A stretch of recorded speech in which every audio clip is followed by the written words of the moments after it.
বিশ্বজুড়ে বহুল ব্যবহৃত ডিজিটাল ওয়ালেট গুগল পে আনুষ্ঠানিকভাবে চালু হয়েছে বাংলাদেশে।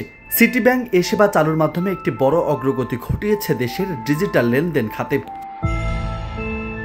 গ্রাহকরা এখন তাদের অ্যান্ড্রয়েড স্মার্টফোনে গুগল পে অ্যাপ ইনস্টল করে সিটি ব্যাংকের কার্ড যুক্ত করতে পারবেন।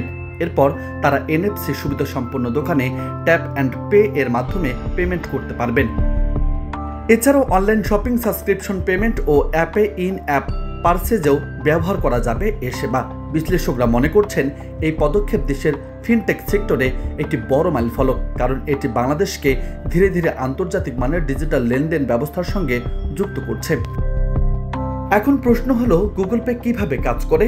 গুগল পে মূলত একটি মোবাইল পেমেন্ট এবং ডিজিটাল ওয়ালেট পরিষেবা যা গুগল দ্বারা পরিচালিত হয়।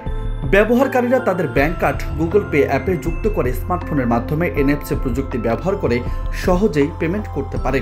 এটি পেমেন্টের সময় কার্ডের মূল তথ্য ব্যবহার না করে ভার্চুয়াল অ্যাকাউন্ট নম্বরের মাধ্যমে নিরাপত্তা নিশ্চিত করা হয়।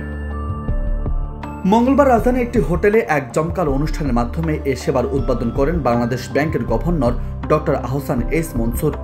বিশেষ অতিথি হিসেবে উপস্থিত ছিলেন ঢাকায় নিযুক্ত মার্কিন দূতাবাসের ভারপ্রাপ্ত রাষ্ট্রদূত ট্রাসি অ্যান্ড জ্যাকবসন এবং সিটি ব্যাংকের vice chairman Hossain Khaled.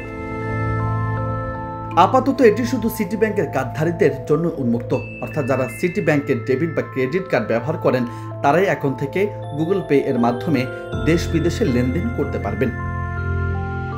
News desk, বার্তা 24।